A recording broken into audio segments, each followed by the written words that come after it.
Good morning, everyone. Thank you for being here today.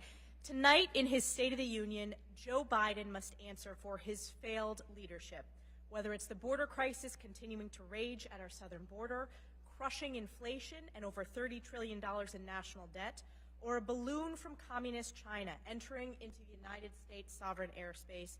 Joe Biden has caused a crisis in America. This is why Americans spoke clearly in November. Our families cannot afford Joe Biden's failed far-left Democrat policies. In the new House Republican majority, we have already hit the ground running, working on behalf of the American people to provide critical checks and oversight on the Biden administration and deliver on our legislative agenda, the commitment to America, an economy that's strong, a nation that's safe, a future that's built on freedom, and a government that's accountable. In just the first few weeks, we have reopened the People's House, defended America's energy security, protected the sanctity of life, defunded Joe Biden's IRS army, ended Joe Biden's COVID-19 power grab, and established select committees to address the Chinese Communist Party's malign influence and the weaponization of the federal government. As Joe Biden makes our nation less safe with his failed far-left policies, I am honored to highlight the important work of our upstate New York law enforcement by inviting Montgomery County Sheriff Jeff Smith as my State of the Union guest this evening. House Republicans will continue to hold Joe Biden accountable and deliver on our promises to the American people. And as we've been doing every week, we are highlighting our newly elected freshman members. And that freshman member today is Monica De La Cruz from Texas's 15th District. Thank you, Elise. Good morning. I'd like to briefly touch upon the border crisis in communities like mine as a result of this administration's weak border policies. Since Joe Biden took office, we've had over 5 million illegal crossings. There is nothing compassionate about weak border policies. They fuel human trafficking by incentivizing millions of migrants to risk their lives in dangerous journeys to our beautiful country. President Biden's failed border policy is not just a humanitarian crisis, it is a public safety threat as well. As a mother of 2 teens, the number of American parents who have had empty chairs at their dinner table at this holiday season because of overdoses is absolutely heartbreaking and shocking. I hope the president takes this issue more seriously and commits to getting Border Patrol agents the resources that they need to protect our families. Because let me be clear, South Texans do not want open borders. And I'll say that in Spanish as well, because there is often a misconception that Hispanics like these policies. Well, we do not. Queremos una frontera seguro. Las fronteras abiertas son peligrosos para inmigrantes y nuestras familias. Thank you. And I now pass it to my colleague, Jason Smith. Thank you, Ms. Monica. The American people, they don't need to be lectured about our State of the Union. Instead, Republicans want to listen to them. That's why yesterday, the House Ways and Means Committee on their first hearing loaded up a bus and went to Petersburg, West Virginia, to a sawmill to listen directly to the American voices of the issues that they're facing, whether it's the inflation crisis, the debt crisis, the interest rate crisis, or the energy crisis. Ashley Bachman, a mom of 3 and an owner of a local restaurant, testified. She told us that her restaurant has been bleeding money due to all the interest costs as a direct result of Biden's inflation crisis. She also told us how difficult it is for her to keep a workforce of 35 employees because she's competing with the government who gives them more benefits than what they can earn. Wiley McDade, co-owner of the local distillery, talked about how painful And that was his word of the supply chain logistics remaining today. Jamie Ward, a 30-year coal industry worker, summed up it well when he said it's time for the federal government to do its part by lowering the cost rural Americans are forced to pay every day just to stay alive. These are real Americans. This is the state of their union, and that's the state of the economy. These are the voices House Republicans are listening to, because we made a commitment to build an economy that's strong, and that means prioritizing our country's most valuable resource, the American worker. It means reining in reckless spending that has increased $10 trillion since Joe Biden's taken the oath of office. It means securing our supply chains. It means growing wages for everyday Americans. I'm honored to stand with my colleagues as we make sure that the voice of the president is not allowed to drown out the voice of America's working families. I'm pleased to yield to the great gentleman from the great state of Utah, Mr. Burgess Owens.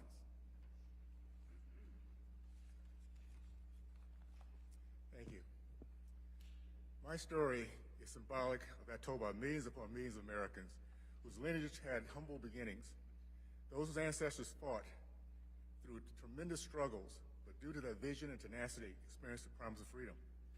My great-great-grandfather, Silas Burgess, came to this country in the belly of the slave ship. Generations of dreamers later, I'm blessed to serve in the highest levels of government.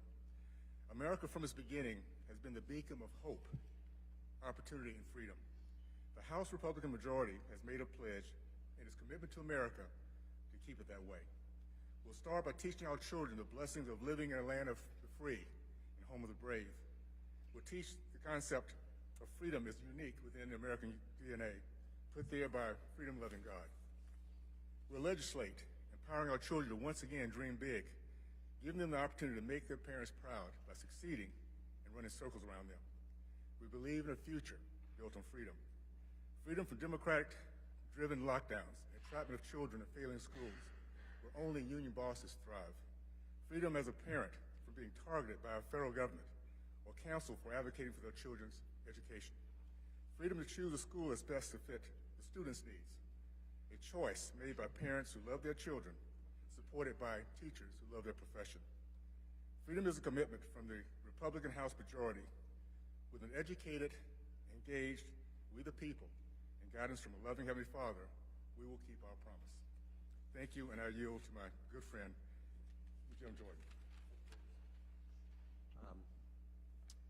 We've had now dozens of whistleblowers come talk to House Republican staff on the Judiciary Committee. In fact, one of them is testifying in a transcribed interview as we speak, talking about how the Justice Department is now operating in such a political fashion and manner. Second, you all know about the Twitter files, where we have learned that big tech, big government are colluding to keep information from we the people. The most egregious example took place prior to the 2020 presidential election, where they kept that information from the country just days and weeks before the most important election we have, suppressing a story and limiting Americans' free speech rights. And then finally, third, when I think about the accountability that we plan to bring to this administration, I just think in the broad sense. I mean, everything has gotten worse. In 2 years' time, we went from a secure border to no border. We went from safe streets to record crime. We went from stable prices to record inflation. And of course, as I've said, we have a government that now, I believe, is targeting the very people it is supposed to serve. So we plan on, as a Republican majority, holding them accountable and dealing with what we have seen. And again, what has been exposed from the Twitter files, and of course, what these brave FBI agents who've come to us now as whistleblowers and told us how the Justice Department is operating and how it is not supposed to be functioning in that manner, because it is supposed to be equal treatment under the law in this great country. I now want to turn it over to the Majority Whip, the gentleman from Minnesota, Mr. Emmett.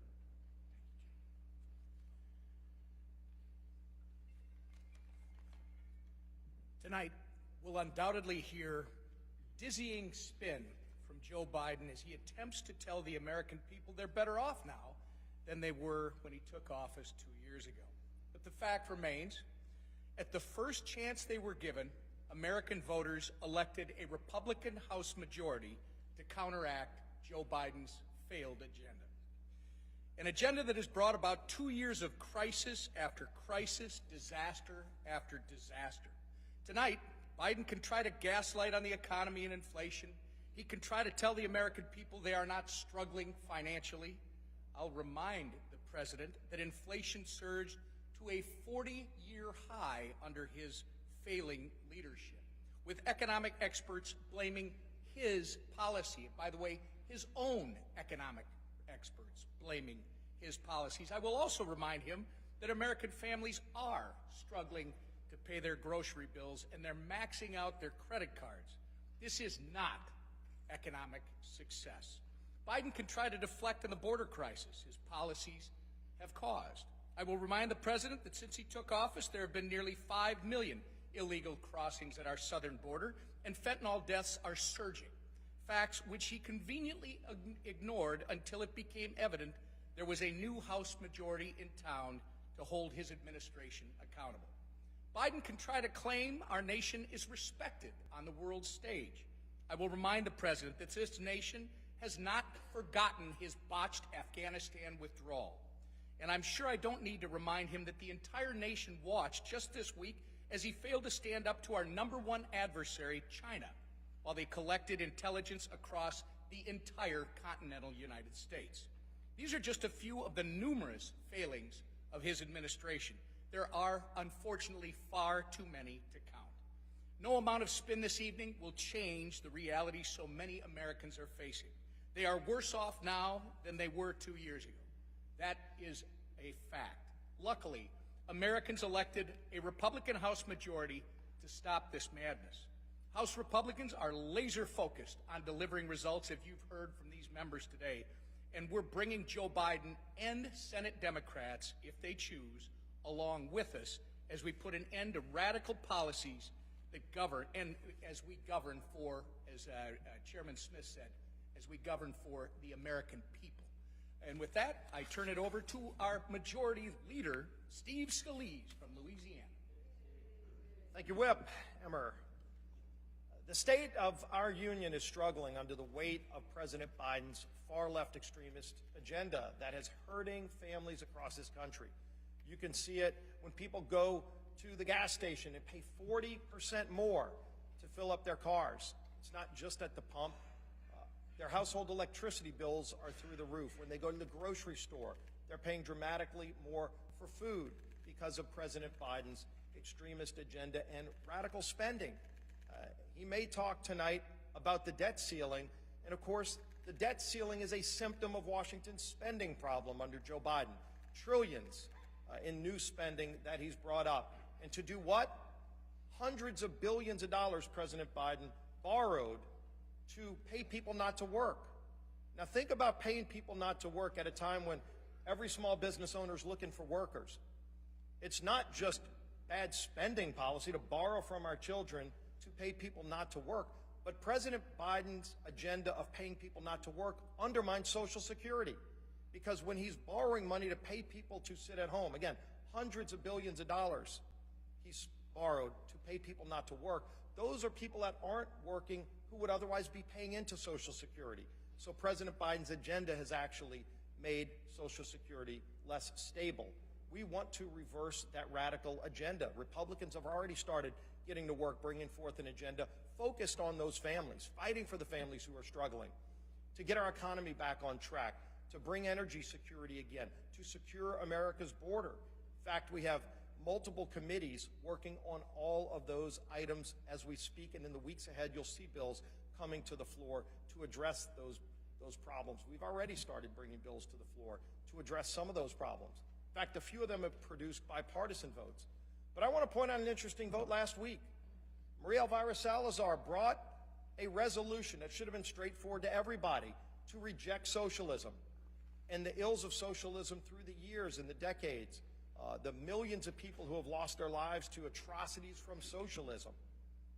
Do you know that 100 Democrats refused to reject socialism by not voting for Maria Elvira Salazar's bill? That should tell people. And look, a lot of Democrats across this country can easily stand up and reject socialism. But I think they'd be shocked to know that Democrats in Washington, 100 of them, refused to reject socialism. when we bring bill after bill to fix these problems, you see so many Democrats sitting on the sideline. We're going to give them more opportunities this week to stand up for hardworking families. In fact, when you look at crime out of control in so many communities, the District of Columbia's council passed an ordinance that dropped mandatory minimum penalties on criminals who commit violent crimes. For example, carjacking. We see carjacking and other violent crimes through the roof in D.C., and yet the council voted to get rid of those mandatory minimum sentences to let more violent criminals back out on the streets. It was so bad that the mayor of D.C. vetoed the ordinance. But the District of Columbia's council overrode that veto. And so now you see even more lenient sentences, no minimums for violent criminals. So we're bringing a resolution to reject that action by the D.C. Council. And this is a resolution that has powerful teeth, because if it passes the House and passes the Senate, only needs 51 votes to pass the Senate, it would go to Joe Biden's desk, and if he signed it, that council ordinance would be reversed. I'd be curious to see what the president would do if that bill was on his desk. All we need is 2 Democrat senators to stand up for people who don't want to become victims of crime and say that they would vote for that bill. And by doing that, once we pass this bill through the House, if it gets through the Senate and is signed by the president, it would overturn that ordinance. There's another bill we're bringing this week, Thursday, to say that we would reverse an ordinance that the D.C. Council passed that allows illegals to vote in District of Columbia elections. In fact, the Washington Post came out against this action and said, by their estimate, 50,000 illegals would be able to vote. People at the Chinese embassy would be able to vote in D.C. elections. How ludicrous is that? And yet that's the law of the land in D.C. unless we reverse it. So we're going to bring legislation to reverse that action as well. I'm curious to see how my Democrat colleagues in the House will vote, and then ultimately how the Senate will vote as well, because those bills could end up on President Biden's desk to solve real problems. So my guest tonight is going to be Dr. Jerry Satanovich. Dr. Satanovich is the coroner of my home parish, Jefferson Parish, a parish of about 430,000 people. Last year, he unfortunately was the one that had to diagnose and record the deaths of almost 300 young people from fentanyl. Almost 300 of our young people just in my home parish. Now, for perspective, when he took office 10 years ago, the number of fentanyl deaths were 2. 2 people died 10 years ago from fentanyl deaths. Last year, almost 300 young people were taken because of this open southern border. This open border under President Biden has had devastating consequences for families all across America. Today alone in America, almost 200 of our young people will die because of the fentanyl coming across our open southern border, because Joe Biden refuses to take action. It's why Jim Jordan's committee and Dr. Green's committee are taking action to bring border security legislation to the House floor. But we don't need to wait for Congress to take action. Joe Biden could reverse this today by signing executive actions to protect those young people from dying, but he won't do it. Every single day, yesterday, today, tomorrow, 200 young people will die, and this president won't take any action. I wonder if he'll talk about those deaths tonight, if he'll talk about the devastation to those families and every community in America who's experiencing this. So, Dr. Satanovich will be here to talk about it. Unfortunately, he's the one that has to talk to those parents. He shouldn't have to if Joe Biden did his job. With that, we'll be happy to take some questions. Yeah. The president, he hinted at in his preview of his State of the Union speech that he's looking to perhaps tax the wealthy. Can you get your thoughts on that? President Biden has basically looked at every American as an opportunity for somebody to raise taxes on. When he doubled the size of the IRS with 87,000 IRS agents, the CBO confirmed, they've pretty much got one IRS agent dedicated to each billionaire in America.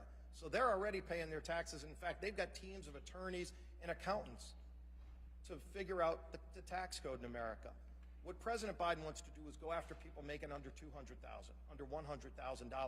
We gave them an opportunity, by the way, to protect those hardworking families from seeing their taxes go up, and Democrats blocked every effort when the bill was going through to raise taxes multiple times last Congress. We had an amendment to say, for example, President Biden's campaign promise, nobody making under $400,000 will pay a dime in new taxes. You remember that. statement. He said it over and over again. The problem is it wasn't true because we had an amendment to say what Biden himself promised, that nobody under $400,000 will pay a dime in new taxes. Do you know every Democrat blocked that amendment?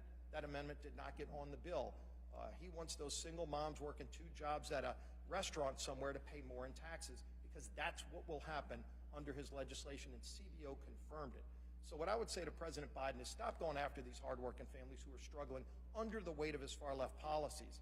Let's try to get the burden of the federal government off people so that they can go experience the freedom and opportunity everybody deserves. Yeah. Mark Tapscott with the Tip-Off Times. You mentioned that President Biden stopped fentanyl inflow with executive action. Are you referring to the military? No, I'm talking about all the policies that were working just 2 years ago. You know, day one, he stopped construction of the wall. Was still paying the contractors, but made them abandon the work site. He got rid of the MPP protocol, the Remain in Mexico protocol that was working. It was an agreement President Trump had gotten with the president of Mexico to say if somebody wants to seek asylum is really at the heart of a lot of the flood of people coming over every single day, to say that if you've got a valid asylum claim, you've got to remain in Mexico while you do that. He actually got Mexico to protect their own southern border, and Mexico was doing that.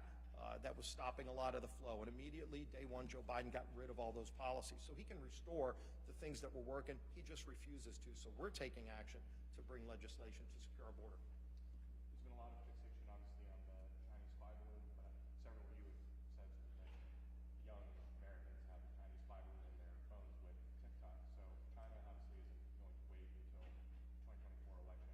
What sort of priorities do you guys have in this Congress before that election, either on a party line or bipartisan basis, to tackle China specifically? Yeah, there were a number of, first of all, we set up a bipartisan commission on China, and Chairman Gallagher is already going to work with that committee. But there's standing committees that have jurisdiction as well. Yesterday I was meeting with some of the chairs of committees who are working on privacy legislation.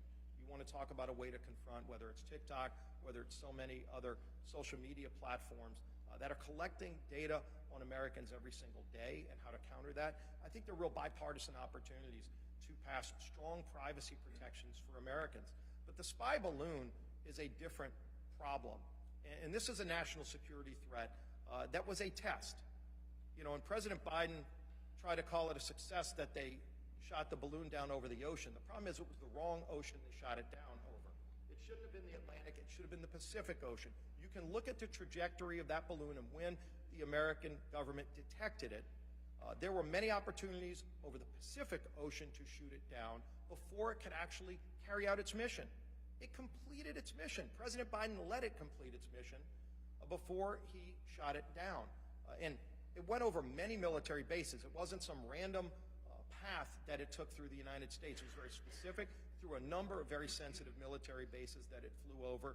And this idea that, oh, don't worry, it wasn't collecting data or sending it back to China, how can anybody say that with a straight face? First of all, it was still flying on its path.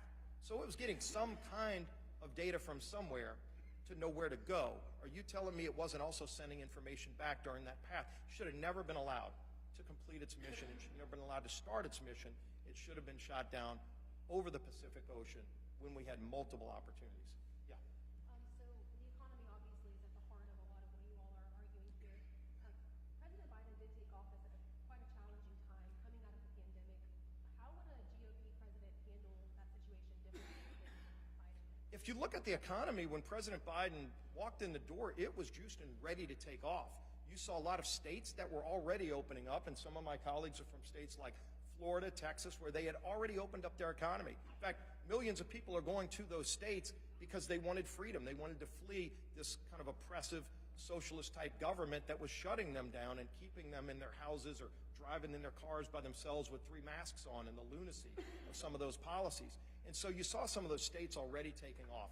And in the economy, you had every employer in America looking for workers when Joe Biden took office. And what was his first action? To pass a $1.7 trillion bill that borrowed money to pay people not to work, to keep people in their houses when the economy was ready to take off. You saw an energy policy when Joe Biden took office where we didn't need to rely on foreign nations for our energy, and he immediately, day one, took action to shut down American energy. He wasn't against all energy. He was was just against American energy.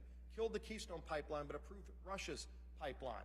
Killed projects and sat on permits and leases in the United States while he begged Putin and then ultimately other countries, going to Saudi Arabia, Venezuela, begging them to produce oil while he was killing oil in America. Those were all things that were happening the day Joe Biden took office. And then as he started taking those actions, spending trillions of dollars to pay people not to work, to keep the economy shut down, you then saw dramatic devastation happen. Energy prices through the roof, inflation through the roof, a supply chain crisis. We've seen crisis after crisis just at the Department of Transportation. And yet, no action taken. They just sit back and let it happen. A balloon flies over the United States collecting data over every military base in America, and the president just sits by. Says he gave the order on Wednesday to shoot it down, but it didn't get shot down on Saturday. Did he send it through the mail service? Who did he give the order to? I thought he was the commander-in-chief. Has anybody asked the president that question? If you really gave an order to shoot down a spy plane from China on Wednesday and it didn't happen till Saturday, have you fired every single person that refused to obey the commander-in-chief's order? Those are the things that happened under Joe Biden. Yeah.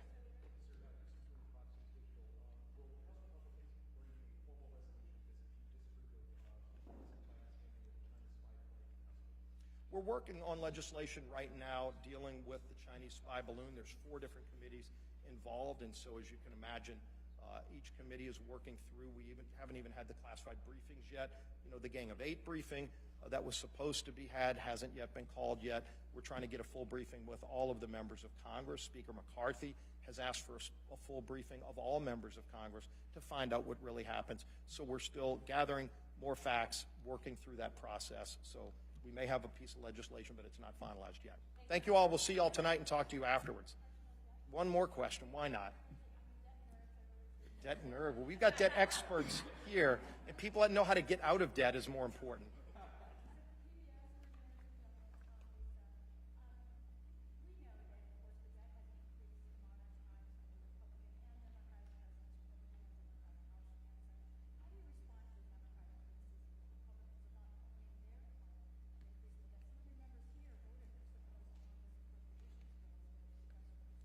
Well, first of all, if you go back through time, there's always been a conversation about the debt ceiling, and it's around the time that the spending happens.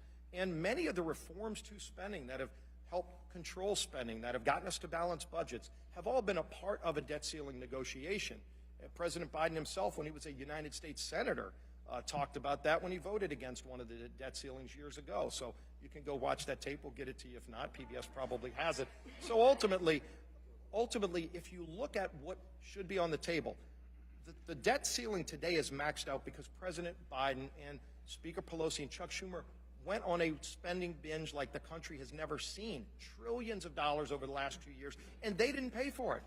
They had the opportunity to pay for it when they were spending, and they didn't. They dumped it on this new Congress, and so we are going to deal with it responsibly. We want to make sure that as we're talking about the credit card of the nation being maxed out by Joe Biden, we also talk about how to get control over spending so that we can start living within our means, just like families have. Families have this conversation every month when they look at their credit card bill. They don't just ask for a new credit card and go max it out. They talk about how they can actually get control so they're not in this spot again. That's what we should be doing. Thank you. See you tonight.